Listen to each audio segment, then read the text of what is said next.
¿Estás preparado ya, Fran? Sí, estoy preparado.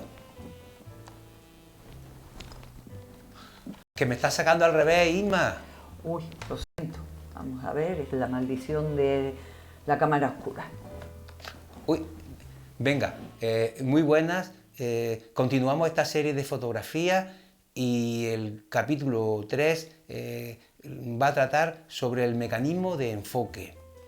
Con esto queremos demostrar que en una cámara fotográfica las lentes tienen que moverse, tienen que desplazarse físicamente para poder conseguir una foto óptima, es decir, una imagen con nitidez.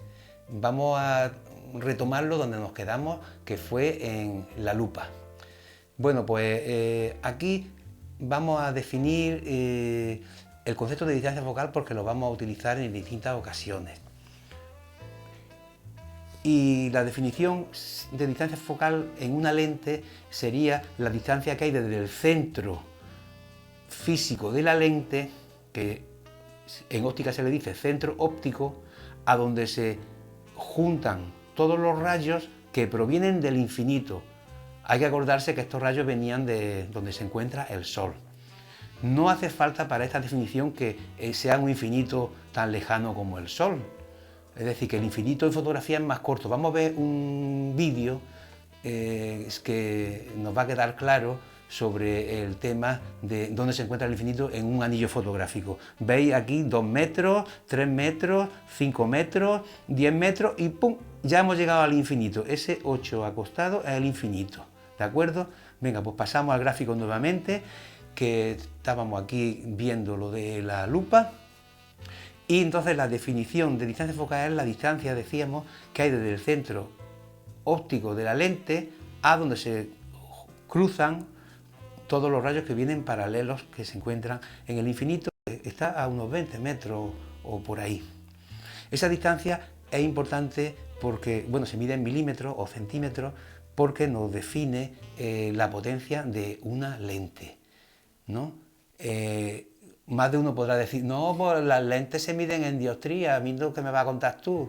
Pues sí, también se miden en dioptría. En realidad, la dioptría es la inversa de la distancia focal. Es decir, una distancia focal de 50 centímetros, perdón, porque en fotografía 50 metros sería una locura. Una distancia focal de 50 centímetros, hemos dicho que es la inversa, la dioptría, pues sería 1 partido por 50, pero hay que pasar los milímetros a metros, sería 1 partido por 0,05, que serían 20. Entonces guarda una relación, la dioptría es con la distancia focal. Pero a mí, en este caso de la fotografía, pues no se habla de dioptría, se habla de distancia focal. Y nos sirve para saber la potencia de un objetivo. Entonces ese concepto es importante que quede claro. Y luego también es importante que aquí detectemos dos rayos que nos van a servir para posicionar la imagen de cualquier objeto frente a la cámara fotográfica. Por un lado, todo rayo que llega paralelo a la lente, paralelo al eje óptico. El eje óptico sería una línea imaginaria perpendicular a la lente y que pasa por el centro óptico que se encuentra aquí, en el centro de la lente, ¿vale? Ahí estaría el eje óptico. Pues todo rayo que incida paralelo a este eje óptico se tuerce una vez que atraviesa la lente, una vez que entra en contacto con el cristal, se tuerce y pasa por este punto focal principal que le hemos llamado la distancia focal. Lo pongo como F mayúscula. Ese rayo es importante conocerlo. Y el otro rayo es que todo rayo que pase por el centro óptico no se va a desviar, va a seguir su camino. Es decir, que un rayo así pues también sería, si esto fuese un rayo, no se desviaría, ¿vale? Porque está pasando por el centro óptico.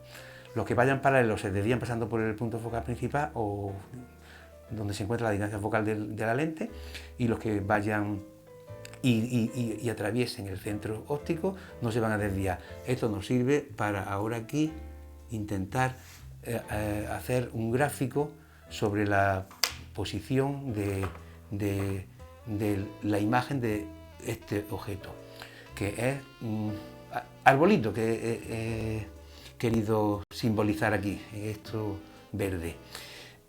Entonces, lo primero, Vamos a pintar rayo paralelo. Hemos dicho que todo rayo que vaya paralelo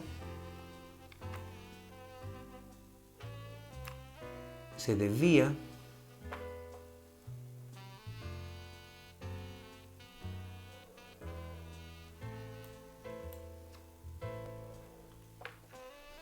y pasa por el punto focal este principal, que es una F, y que todo rayo que pase por el centro óptico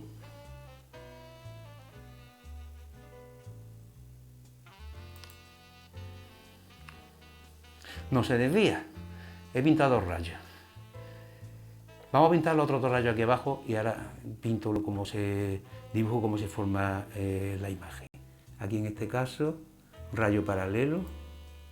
Uy, esto me ha salido regulín. Que ahora va a pasar por el punto este que hemos dicho, focal principal. Y ahora el rayo que pase por el centro óptico no se va a desviar. Bueno, pues me ha salido más o menos. Vamos a dibujar el arbolito. Aquí donde se cruzan los rayos estaría la copa. Y aquí donde se cruzan los rayos también estaría la copa. Bueno, me ha salido muy mal, pero bueno. Conclusión que sacamos. Se supone que lo he dibujado invertido, ¿vale? Vamos a dibujarle aquí más frondosidad. Pues sacamos dos conclusiones sobre esto. Que es la primera, a medida que el objeto se acerque a la lente, aquí está más cerca y aquí está más lejos, la imagen se forma mayor. Esta imagen es más grande que esta, porque las dos lentes tienen la misma focal. Me he preocupado de que la focal, que es la potencia de la lente, sea la misma. Entonces, aquí está más cerca y la imagen se forma más grande. Y otra cosa súper importante, que es el tema del mecanismo de enfoque, que a medida que el objeto se acerca a la lente, la imagen se forma más lejos, más distante. Para atrapar esa imagen, aquí tendría yo que colocar el target, target muy antiguo, eso es en televisión, hace ya la época de Mari Castaña, el sensor CCD, y aquí en este otro caso, en el dibujo primero, pues tendría que colocarlo aquí, el sensor, vamos a poner la palabra sensor, ¿vale? Es decir, que el sensor de la cámara tiene que moverse según el objeto en el lugar que se encuentre o la distancia a la que se encuentre. Es decir, que yo he hecho aquí dos fotografías y el sensor lo he tenido que desplazar. Si yo no muevo la distancia de lente a sensor, la imagen en el segundo caso me saldría borrosa. Esto pues diría uno, bueno, pues nada, no hay problema, se implementa un mecanismo para que el sensor se desplace, se acerque y se aleje. Sí, es una solución, pero sale mucho más barato mover la lente. ¿Cómo se hace eso? Con un sistema de tornillos. Parecido no, es que es un tornillo. En este caso, la tuerca sería el cuerpo de cámara, el principio del cuerpo de cámara, y el tornillo sería el objetivo. Y lo mismo que tú giras el tornillo para introducirlo o para sacarlo, pues exactamente igual giramos el exterior del objetivo para que se aleje o se acerque del sensor y conseguir atrapar la imagen nítida. Aquí, por ejemplo, 1,5 es 1,5 metros, 2, 3. Fijaros cómo cuando se va hacia infinito se mete para dentro del objetivo y cuando nos vamos a una distancia próxima se agranda, se hace más larga la distancia. Vemos claramente cómo se están desplazando físicamente todo el conjunto de lentes. Otro vídeo también que podemos ver, vamos a pasar a él, donde aquí ya no figuran los números, pero ha hecho igual. Esta segunda rueda es de zoom, ya no es de enfoque, la primera sí lo era. Y bueno, aquí ya en este gráfico pues venimos a decir que para poder mover ese conjunto de lentes pues es necesario un motor que pueda, digamos, tirar de ese conjunto de lentes, porque bueno, nosotros estamos hablando de lentes sencillas, y en este gráfico es una lente sencilla, pero cualquier objetivo de una cámara reflex tiene a lo mejor 8, 10 o 15 lentes. Entonces, un sistema de ruedas dentadas y que tire para desplazarlo y, lógicamente, desplazarlo hacia algo que tenga sentido. Para eso hace falta un detector de enfoque y un procesador, es decir, un mecanismo que es capaz de analizar y detectar cuál es la distancia y mandarle la orden al sistema de motor para que las lentes se desplacen y se coloquen en su sitio. Esto también hay que tener cuidado porque hay muchos fabricantes, por lo menos Canon sí lo implementa, donde el objetivo marca el fabricante AF o MF, que quiere decir automático, enfoque automático o enfoque manual. Y si tú estás trabajando en modo manual y accidentalmente lo tienes puesto en modo automático, pues puedes cargarte el sistema de servomecanismo. Voy a pasar a otra diapositiva. Bien, esta. Aquí vemos todos los sistemas de enfoque dentro del mundo de automatismo, y en cuanto a tipo, pues el enfoque pudiera ser de un punto one shot, donde ese punto, aquí fijaros, pudiera ser, vamos a ponerle un color que se vea, yo pudiera decidir entre elegir el del centro, y digo, bueno, pues este del centro va a ser el punto que el sensor que va a detectar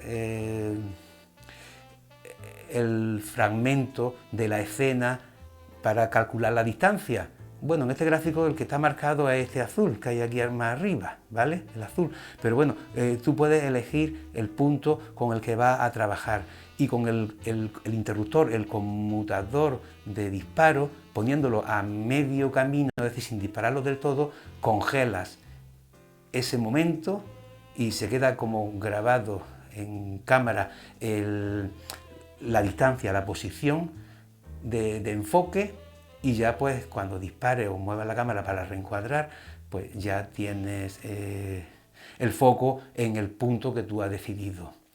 Ese era one shot. El otro punto, según el gráfico que hemos visto, vamos a verlo otra vez, es el de AF servo. Este está muy interesante porque este quiere decir que siempre está enfocando el mecanismo de la cámara, siempre está, el autofoco está siempre activo. Pero claro, hay que saber en qué momento es importante utilizarlo, por ejemplo, en momentos de escenas deportivas o a la hora de grabar un vídeo donde el personaje se mueve hacia adelante y hacia atrás y queremos mantenerlo siempre a foco. Luego también tenemos en cuanto al área. El área hemos visto ya lo de punto único, pero también hay la opción de grupal. Aquí hay un ejemplo, hay muchas matrices o tramas así de distintos puntos. Este es uno de ellos, en donde bien tú seleccionas el área con la que quieres trabajar para buscar el enfoque, o la máquina misma, en función de los movimientos que hay en la escena, van detectando y sensibilizando o actuando zonas concretas de todo este espacio que se supone que es lo que estamos encuadrando a través de la cámara. Entonces, en cuanto al área, hemos visto grupal, punto único, dinámico también, hemos dicho que se mueve, y seguimiento de ojo. Ese sistema, que también se le conoce como quizás como detección de caras, está englobado dentro de lo que es la inteligencia artificial. Es decir, es algo ya muy sofisticado, y consiste en que a través de sensores detecta, y a través de un procesador, la figura humana y los ojos, y una vez que lo ha detectado ya no lo suelta. Es decir, que el personaje se puede mover, que siempre va a estar corrigiendo el foco. Entonces, la detección de cara, que a medida que pasan los años va perfeccionándose. Una cámara de hoy día, de ahora, de este año 2021, comparativamente con una del año a lo mejor 2018 o 2019, la diferencia en estos sistemas es bastante sustancial, cada vez más se están perfeccionando. Y en cuanto a tecnología, pues el mecanismo de enfoque puede ser por infrarrojos, que consiste en una radiación que no es visible para el ojo, por eso se llama infrarrojo, y entonces pues la emite la cámara y por rebote, según cómo le llegue, si le llega en fase o según cómo le llegue, pues calcula a través de un sistema de procesador la distancia exacta que hay de la cámara al objeto donde ha rebotado esa luz. Son sistemas más antiguos. También el de ultrasonido, que es parecido al de los murciélagos, en donde ahora en vez de radiaciones de luz pues son sonidos inaudibles para el oído y que por retraso, por el retraso de la onda que se produce por ese retardo, se puede calcular la distancia a la que se encuentra el objeto al que estamos enfocando. Pero el más interesante de esto, bueno, aparte el de inteligencia artificial, que ya hemos dicho, que es el de la detección de ojos, aparte de este, el más interesante es el de dual pixel, que se está implementando mucho en las cámaras de hoy día, que consiste que la cámara analiza los píxeles y trata de buscar el máximo contraste de todos entre ellos. ¿Y eso cómo lo hace? Pues va moviendo el enfoque y, por ejemplo, aquí en esta tableta yo tengo la imagen borrosa.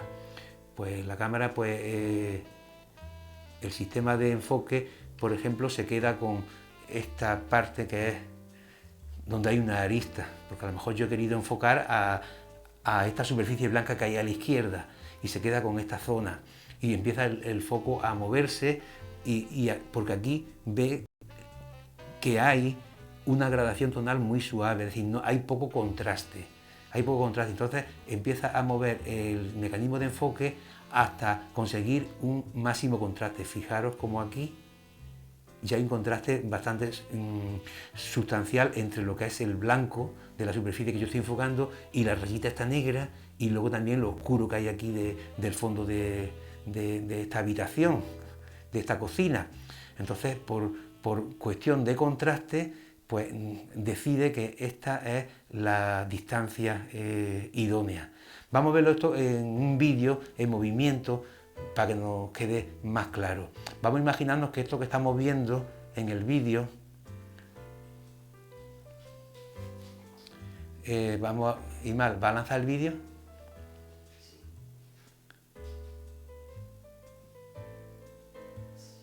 ¿Qué te pasa? Yo qué sé, que esto se me ha quedado pillado. No sé qué le pasa. A ver si es por aquí. Ya va. Bueno, aquí estamos viendo de una manera como a cámara lenta el sistema de enfoque a través de la técnica esta que decíamos de dual pixel, donde trata de analizar los píxeles que son los contiguos y buscando el máximo contraste. Bueno, pues con esto, con esta información muy genérica sobre todos los sistemas de enfoque en automático que hay hoy día y que cada vez habrá mejoras, ya nos despedimos. Esperamos vernos en el capítulo siguiente. Venga, pues un saludo.